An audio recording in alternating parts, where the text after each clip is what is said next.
Friends, मैं आपको 1 साल तक चाणक्य नीति का पूरा सार यहाँ पर बताने वाला हूँ। तो चलिए आज से ही शुरू कर देते हैं। तो पहला इस शुरू करना क्या है, आप इसे पढ़ो। मैं तीनों लोकों पृथ्वी, स्वर्ग और पाताल के अधिपति सर्वशक्तिमान सर्वव्यापक श्री विष्णु के चरणों में शीश को झुकाकर प्रणाम करता हूँ।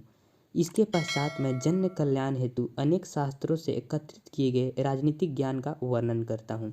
ये बातें मैं यहाँ पर किनके लिए आ रहा है, चाणक्य के लिए आ रहा है। तो ये जो आपका मैं आया वो चाणक्य के लिए आया।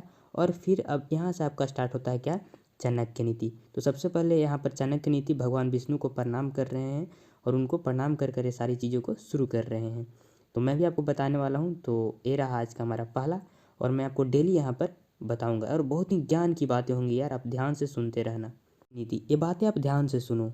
श्रेष्ठ मनुष्य इस शस्त्र को पढ़कर यह बात अच्छी तरह से जान जाएंगे कि वेद आदि धर्म शास्त्रों के अनुसार कौन से कार्य करने के योग्य हैं और कौन से अयोग्य, क्या शुभ है और क्या अशुभ। अब मैं मनुष्य की भलाई की इच्छा से राजनीति के उन गूढ़ रहस्यों का वर्णन करूंगा जिन्हें जानकर मनुष्य अपने आप को सर्वज्ञ समझ सकता है। देखो फ्रेंड्स, ये जो सारी पंक्तियां हैं वो चाणक्य नीति से ली गई है। तो आप इसका और क्या जान सकते हो, जैसे ये जो आपका क्या लिखा हुआ है, जिन्हें जानकर मनुष्य अपने आप को सर्वज्ञ समझ सकते हैं।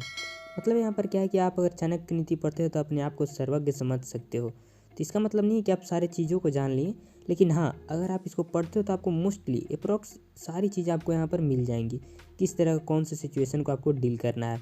मतलब आप इसे कह सकते हो कि ये भागवत गीता का छोटा रूप है।